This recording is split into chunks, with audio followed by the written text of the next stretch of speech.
In this session, we're going to look at why your chords may be sounding muted or choked, rather than ringing out clearly.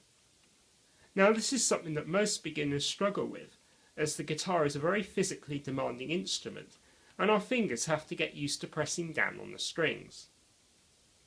If I play a G chord, it should sound like this. However, when you're starting out, it may sound like this,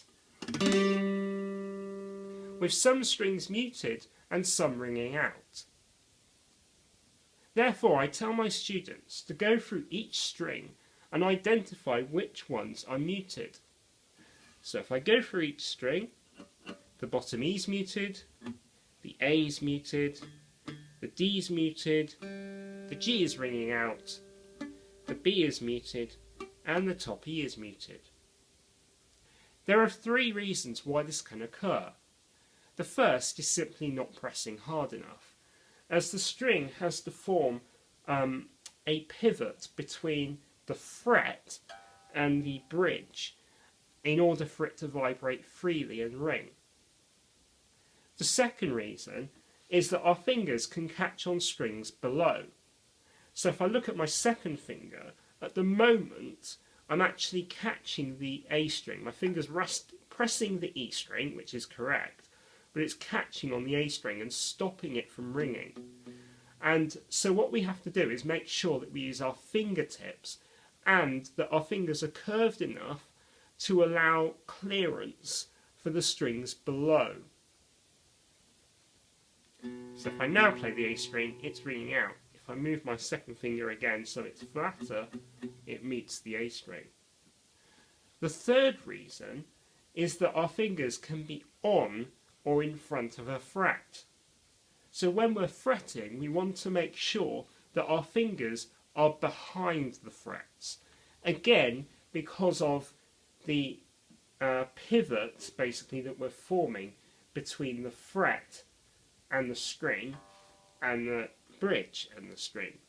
So if I just show you with the bottom E string, if I fret at the third fret and I'm behind the string, it rings out.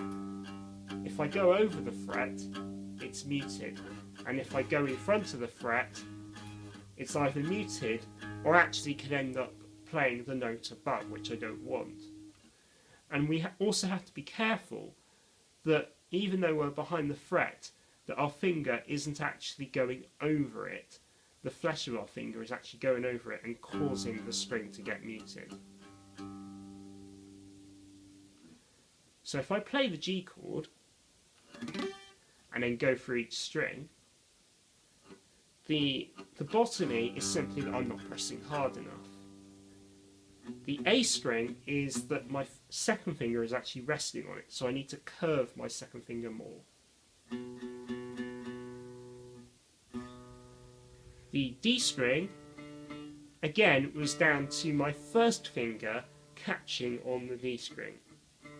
So I need to make sure that my fingertip is fretting on the A string, and there's enough curvature and clearance that the D string can ring out freely. The G, there's no problem. It's what's known as an open string, where it's not fretted and it's just allowed to ring out. And we haven't got any fingers close enough. Perhaps the third finger could catch on it, but it's ringing out freely. For the B and E strings, it was simply that I wasn't pressing hard enough.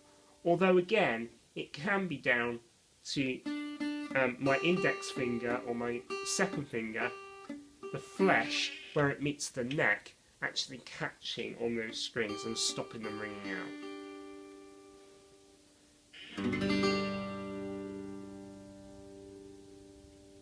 It's really a case of spending some time and diagnosing, okay, why is this string not ringing out? Is it because of not pressing hard enough?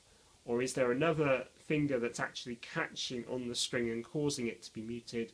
Or is my finger position such that my finger's over the fret or in front of it? And by addressing these issues, we can hopefully get the chords to sound as intended.